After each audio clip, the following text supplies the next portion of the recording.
Hi everyone, and welcome to Orthodoxy 101, our new series for the spring here at Dormition. Hope everyone is well for the spring. What's left of it, it's 92 degrees outside, so it's not spring, it just feels like summer, it's hot.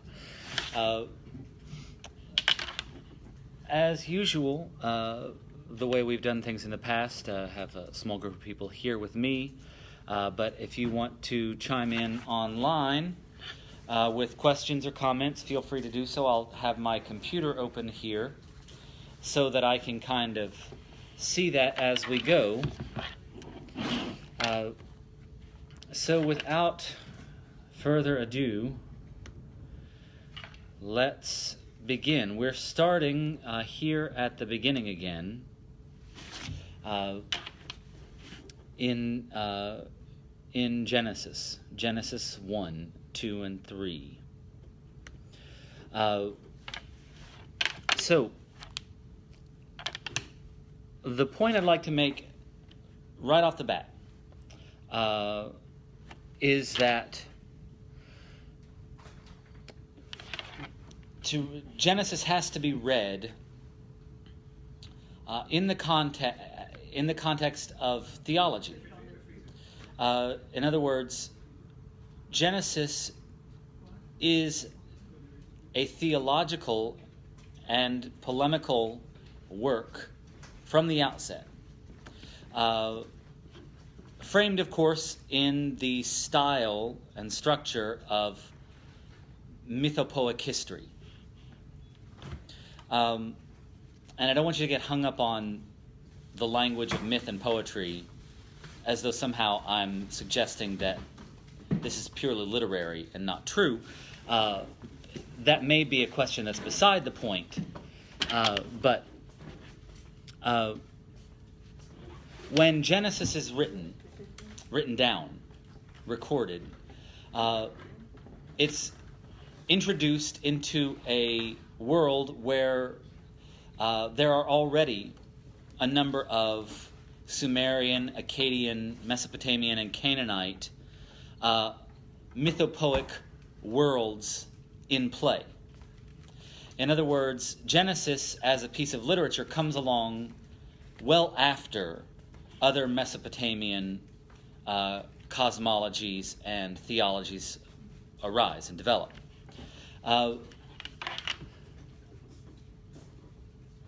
And so it exists already as an engagement with that world. And in some ways, Genesis is a correction of various things that are already happening, already believed. And in other ways, it's an inversion of those things. So it's going to be important to keep in view that Genesis is, from the beginning, a theological statement, relative, in dialogue with the other religious traditions that are already in play. And an example of that, right off the bat, most Mesopotamian cosmology, to the extent that we're able to recreate Mesopotamian cosmology, has the world coming into existence as the result of a divine conflict.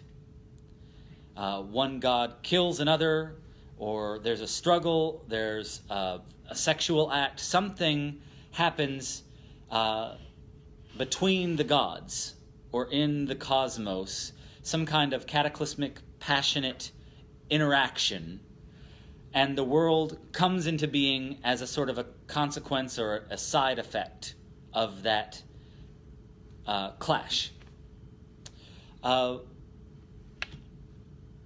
This is very different from how Genesis describes the world coming into being. Whereas Genesis describes chaos as being the thing that God overcomes in the beginning. God overcomes the wind hovering over the primordial nothing. God brings order out of chaos. It isn't, and he does it deliberately. This is a deliberate action that God does. It is not the result of any other thing. It is creation out of nothing by intention and not out of some chaotic conflict in the heavens. So right off the bat, the way the whole creation of the world is framed is very different from the other cosmologies of the ancient Near East. A second example, perhaps. Ancient Mesopotamian religion had temples, ziggurats, that were built up and up and up. These high-stepped temples that were intended to be temple mountains. These were temple mountains down which God could descend, or which you could ascend to go up and call God to you. And these were built by people for their God, and each city would have its own temple mountain. Paradise, Eden, is described as a mountain to the east in which God sets a garden. But here again you have a temple mountain, and paradise is really unquestionably in Genesis understood to be a temple mountain. But here, man doesn't create it and go up it to meet their God, whom they also have created out of a statue made from earth. God makes the mountain himself. God makes the temple. And then he makes the man out of the earth and puts him there. So it's an exact inversion of the ordinary structure of things in the Mesopotamian, Sumerian, Akkadian, and Canaanite Near East. And in that way, it is in dialogue with those religions, but doing something very, very different. The gods are created by man, and the idols are anyway. And here, God creates the man out of the earth and sets him in the garden. Now, it's interesting to note, particularly with the view that the garden is not simply intended to be a pleasant place, but the garden is actually a temple, that Adam then is set in the garden to be the priest of the temple. He is to be the priest of this temple garden on the mountain that God has built for himself and for the Adam. Adam is the word for man, for human being. In this garden, Adam is given the work of tending and caring for and naming. But he doesn't get his food from this. The food is from the fruit of the trees. The tending is expressive of his stewardship of the temple. Adam is to be a steward of this garden temple and to care for it and to see that it is well guarded and that its sanctity is protected. And this is exactly where the Adam fails. It's not Eve that is responsible for the failure of the garden. It's Adam, because he is responsible for protecting its sanctity.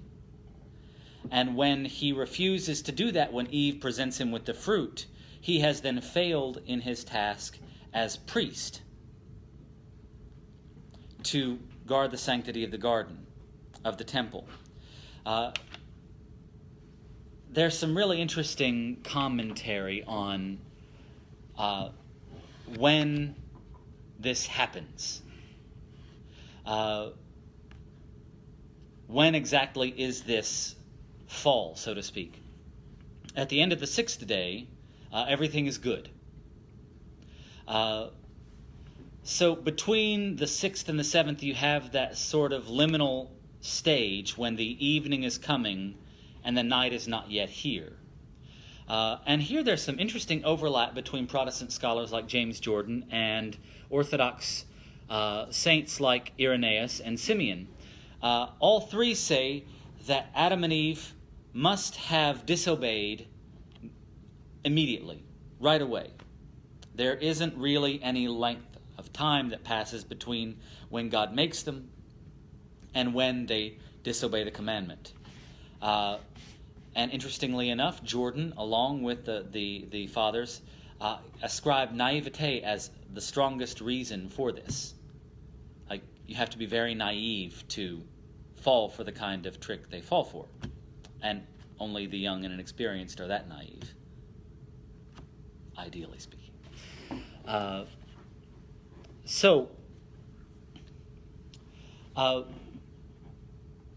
Adam is intended to be priest of the garden, and on the Sabbath,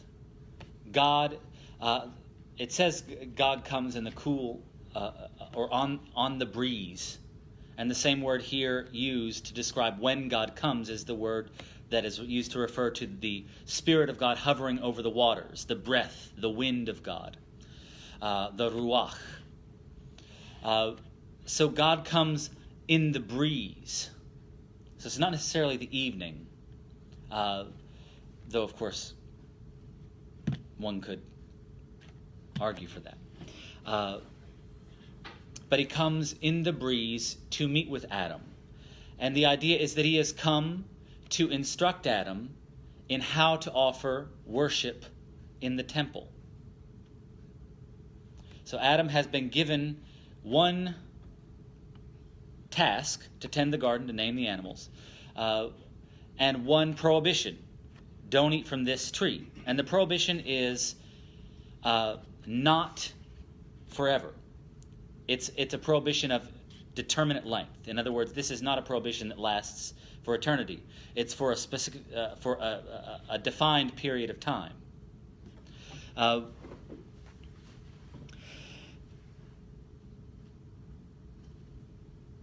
So God is going to come, and he's going to instruct Adam and lead Adam in how to conduct the worship of God in this temple mountain.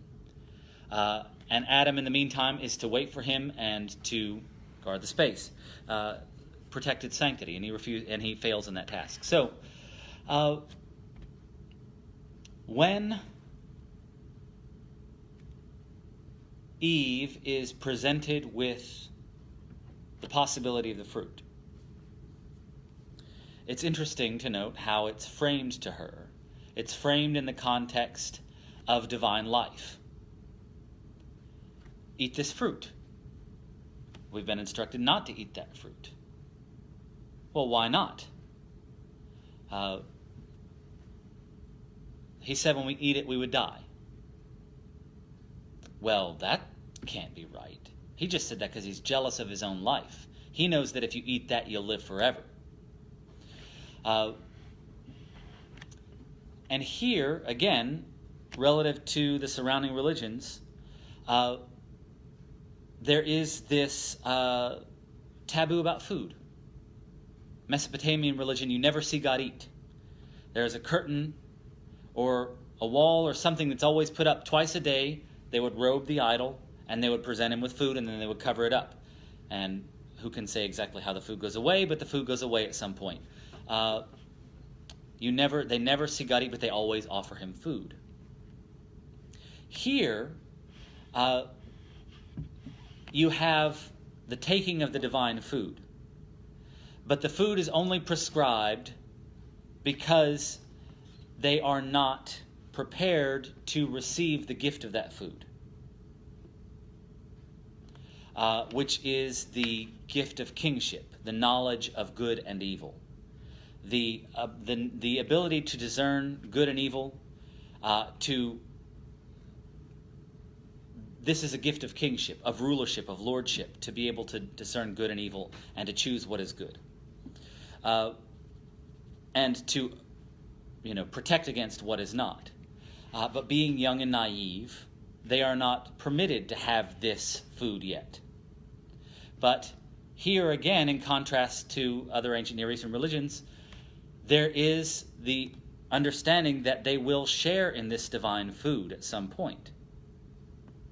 That they will at some point have the privilege of eating God's food and being blessed with God's life as a result of it. So this is another significant distinction in the way Genesis handles what liturgical action in the temple, so to speak. So Eve is seduced by this idea that if she takes the food, then she can have the divine life, even if it has been forbidden to her. That the food itself contains the life, and that she can have that. So she takes the food, and then she offers it to Adam. And the man takes the food and abandons his responsibility as the keeper of the temple and does the liturgical action he should not do. One thinks here, immediately casting forward to the time when Saul, tired of waiting for Samuel to come and offer the sacrifice in advance of the war, offers it himself and loses his kingship and loses his place as the leader of the people of Israel.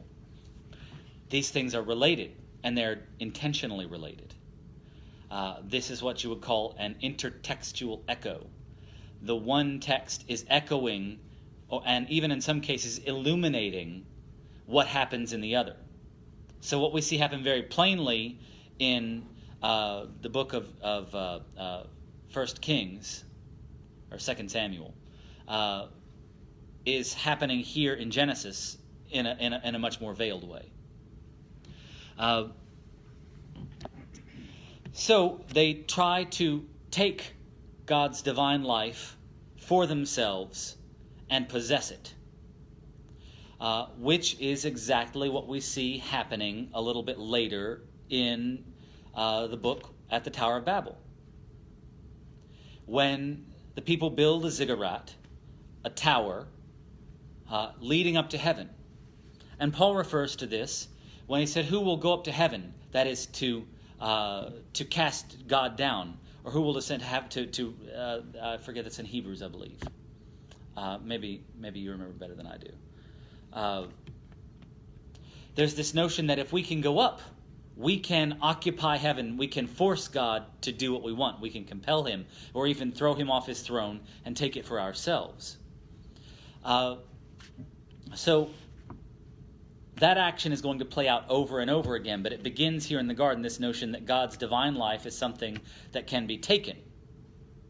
But what actually happens is that the divine life, represented in an external way in the robes of glory with which they are clothed. They're clothed in garments of light. And so they don't know that they are naked. Not only are they innocent, innocence reflected in this childish unawareness of their own nakedness, but they're robed in divine glory. When they try to take God's life for themselves, the divine glory departs from them, and they see their nakedness.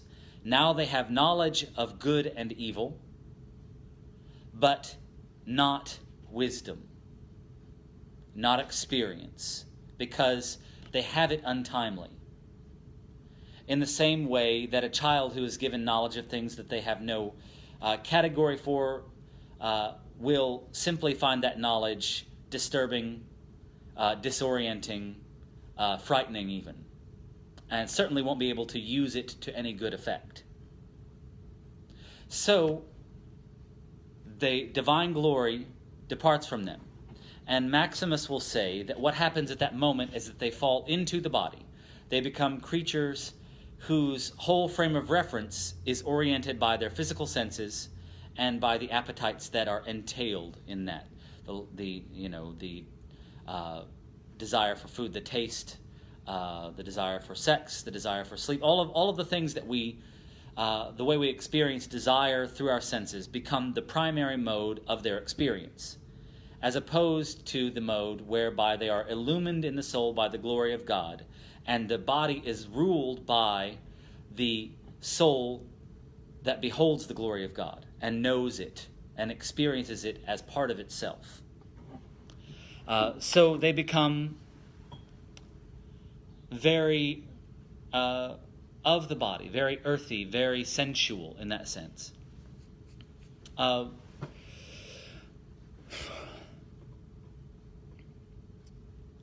then God comes on the breeze.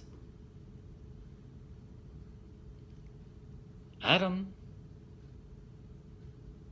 my priest, I'm here for the evening worship, or where are you? And of course they have stitched for themselves garments out of fig leaves, because those are big, and they're hiding. Why are you hiding? I was ashamed. The knowledge of good and evil brings shame. Shame causes us to hide.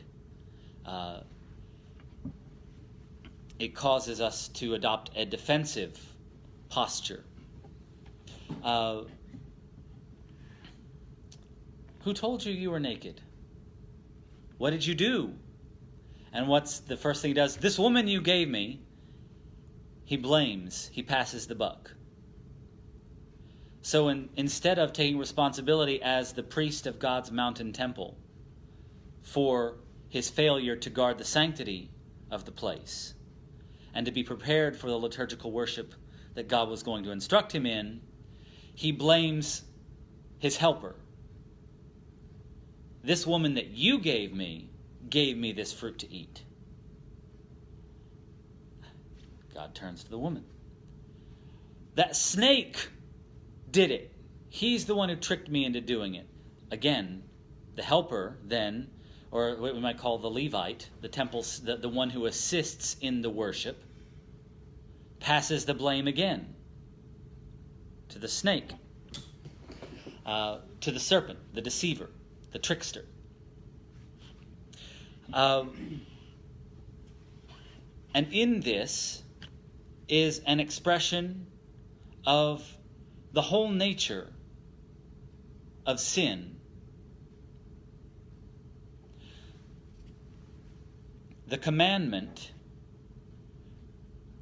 that God gave has a number of different dimensions to it in the sense of what it accomplishes. On the one hand, that there is a commandment and that it is given and that you are subject to it automatically creates a distinction between master and servant, or between the greater and the lesser. The one gives the commandment, the other is the subject to it. So in a very broad theological sense, it creates right away the distinction between creator and created. Creator gives the commandment, and the one who is subject to the commandment is therefore created. So the distinction between God and man is given right at the beginning. And that distinction is important, especially if you are going to unfold the possibility that God might share his life with the man.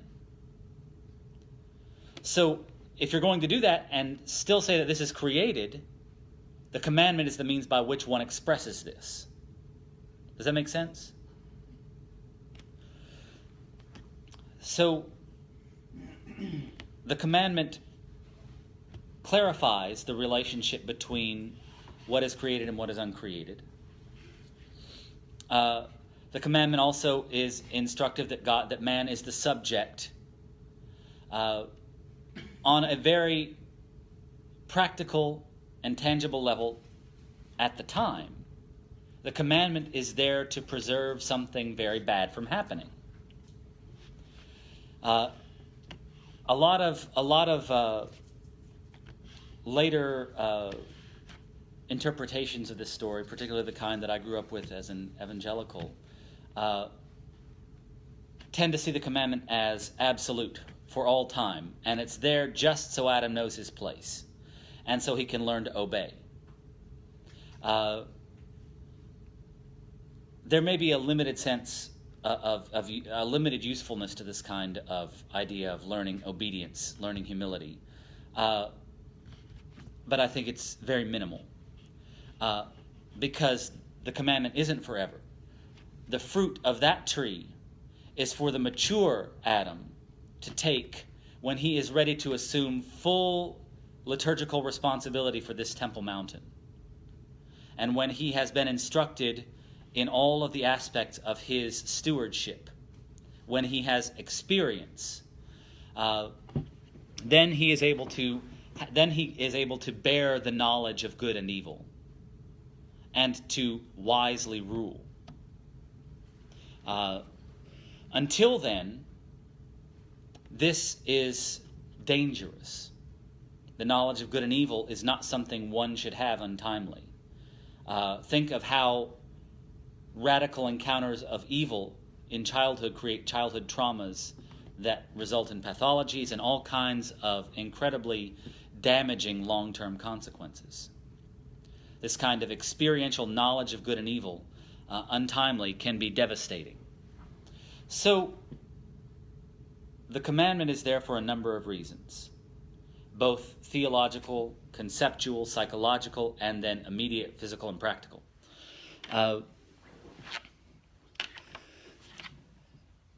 When the transgression occurs and the glory is lost and Adam becomes a creature of the body in the sense of being experiencing it and understanding primarily through his senses, and then blames his helper for his mistake, and then the helper blames as well.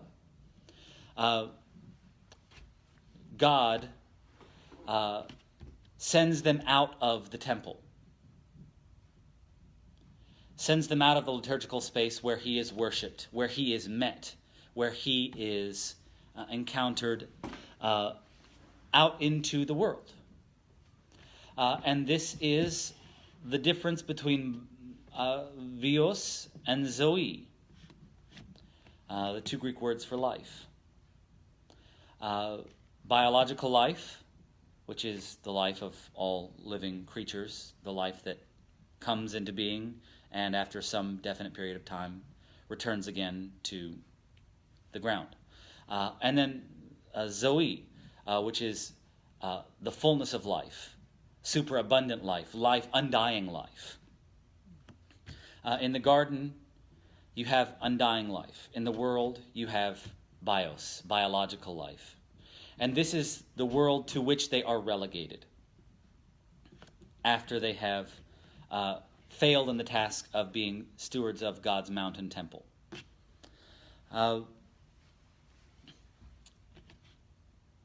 This is the world in which man must till the earth for his food, in which stewardship becomes much more laborious and much more urgent. No longer will man be able to simply live off of the fruit that comes from the trees that he can simply pluck and eat. Now he will have to labor. And the woman also will have to labor. A different kind of labor, the labor of bringing children into the world, and man, the fruit of the earth with which to feed them all. And it's interesting that we go right from there into murder. But again, in the context of liturgical worship.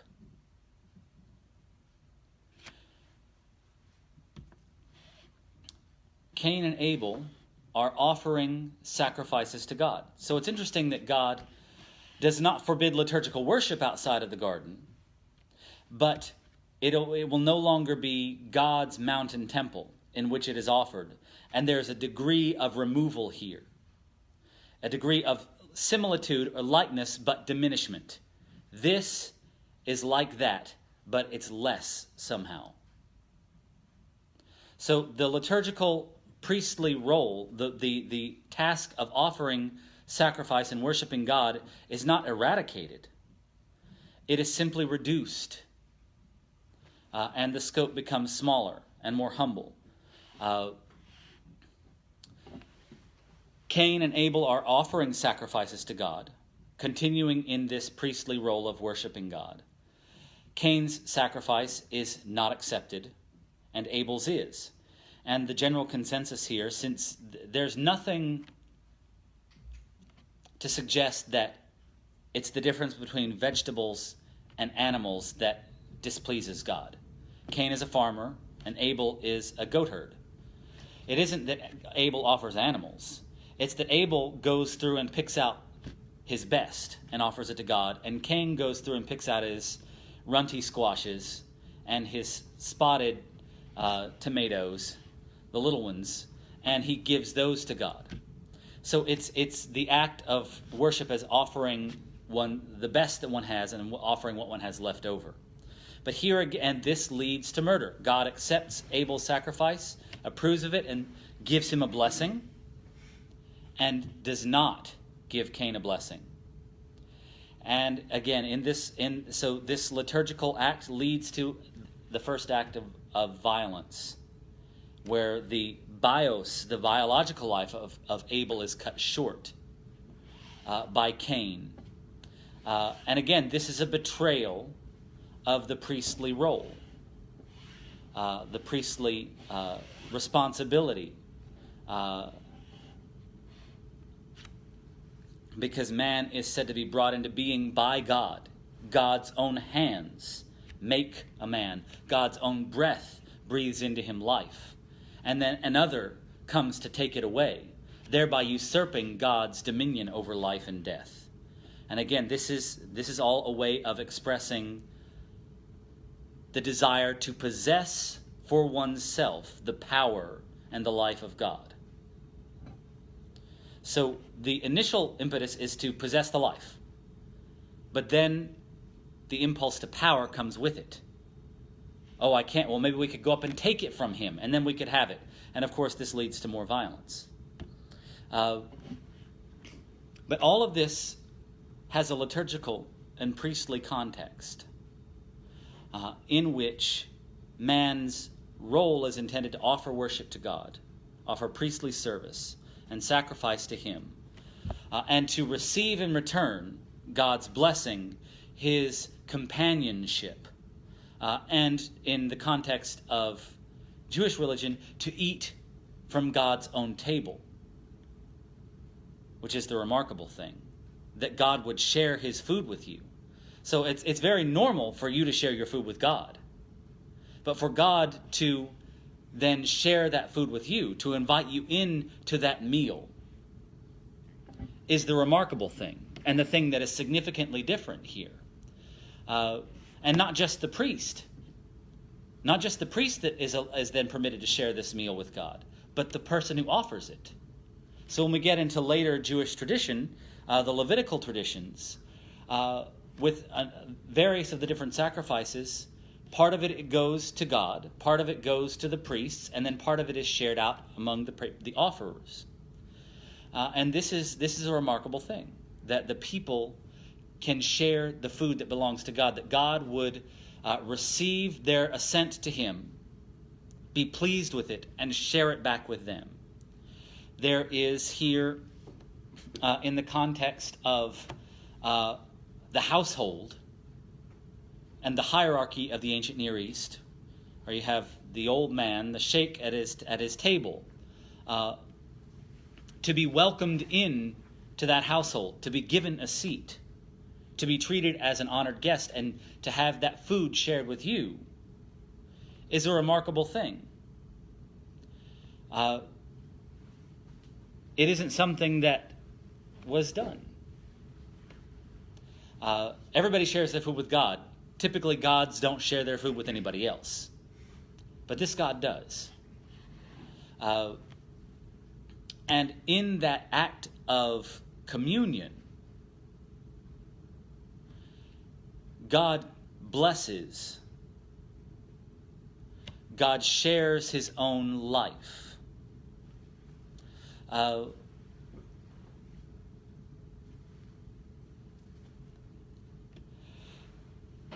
So, to recap,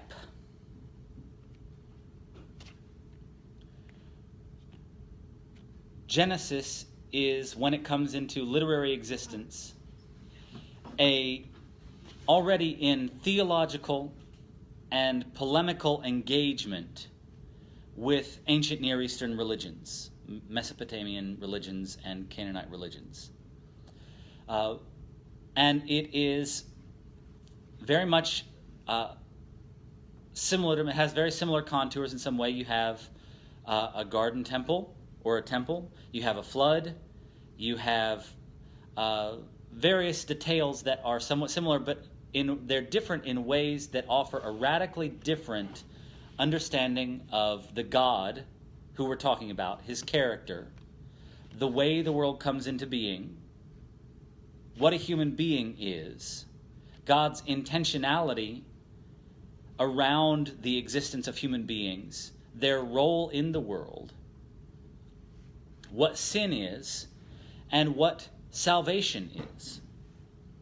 All of that encapsulated here. So if salvation, if sin is not simply the breaking of a rule that makes God angry because you did something he told you not to do, but the rupture, the taking of something that untimely destroys the inner world, that causes one to try to take something one is not prepared to receive, that is the loss of divine life, the loss of divine communion, then the answer to that problem is something very different than is sometimes offered, particularly in most Reformed soteriologies, where God's honor has been offended. And since God's honor is infinite, only an infinite sacrifice can appease God's infinite wrath. Here, a relationship has been broken, communion has been destroyed, and the priestly role has been abandoned. And therefore, the man is not able to fulfill the task that God gave him. And he leaves the garden. And his vision is very circumscribed. He becomes very much a creature of the body. And the liturgical and priestly role continues in a diminished form outside of the garden that is always gesturing back to it. And that notion of the tabernacle and the temple as paradise, as an entry into paradise, or as God's mountain top, as that again will continue. And this liturgical dimension of life is absolutely central. Absolutely central. Because the whole act of being in the world in relationship to God is liturgical. You can even say it of the Mesopotamian religions. Religion was so central to everything that they did that there's almost nothing that you can learn about them that doesn't have some sort of liturgical significance. So it is for the Hebrews and the Hebrew tradition and the Torah. It's steeped in liturgical tradition from beginning to end. And this overview is about laying out some of those basic concepts of liturgy, priesthood, sin, fall, and then by implication what salvation looks like in relation to that. So they've been cast out, they have been cast down, their horizon is circumscribed, and very quickly the power of divine life disappears from the line of men. And this is indicated by the rapidly descending ages of men. You get this long list. Methuselah is the oldest. Adam lives 939 years, and Methuselah is 969. And the line goes down and down and down and down and down. This is representative of the divine, the power of that primordial man, the divine power of life that was in them waning. And with it, the remembrance of God, the remembrance of paradise, the remembrance of what that temple was like and that service was like, also diminished to the point when, by the time we get to Abraham, he doesn't really know the God who presents himself to him. He's almost like a stranger he has to meet again. And this God then establishes with him a new covenant that will involve a new home and will involve a new temple. So, I think we'll stop there for today. What was the name of that author again? Margaret Barker. Barker. Y'all have a nice day.